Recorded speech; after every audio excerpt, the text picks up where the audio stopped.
السلام عليكم ورحمة الله وبركاته. اللهم صل وسلم وبارك على سيدنا محمد.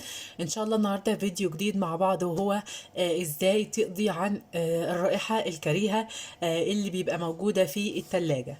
مبدئيا كده المفروض التلاجة دي ننضفها كل اسبوع.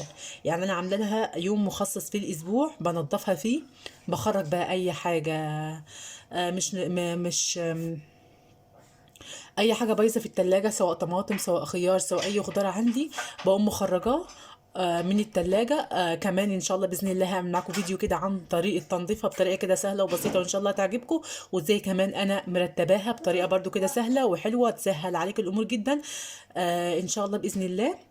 النهارده بس هوريكم كده فيديو بسيط جدا عن ازاي بنقضي عن الروائح الكريهه اللي موجوده في التلاجة، سواء بقى من ريحه حاجه بايظه فيها او ريحه اي حاجه ايه مش كويسه فيها.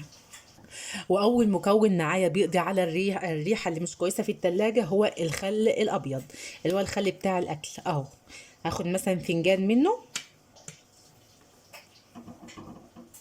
باخد مثلا فنجان منه واحطه كده في اي ركن من التلاجة اهو زي ما انتم شايفين كده.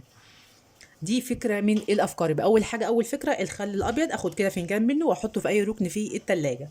طيب تاني تاني مكون ايه برضو، او تاني فكره ايه معايا برضو، وهي معايا هنا ايه البن.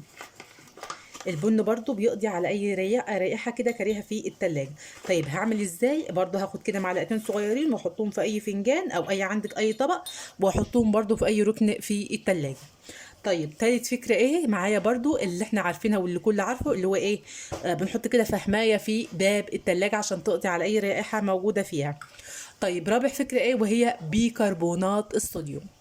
بيكربونات الصوديوم برضو دي مفيدة جدا جدا للتلاجة، بتقضي على اي ريحة فيها وكويسة جدا برضو. يبقى اول فكرة الخل الابيض، معانا كمان البن، معانا كمان هنا فحماية وكمان بيكربونات الصوديوم. اتمنى بقى لو الفيديو عجبكم ما تبخلوش على لايك للفيديو، كمان تشتركوا في القناه وتفعلوا زر الجرس للكل عشان يوصلك اشعار بكل فيديو جديد وتكوني اول واحده بتشاهدي الفيديو. اشوفكم ان شاء الله باذن الله في فيديو جديد. مع الف سلامه.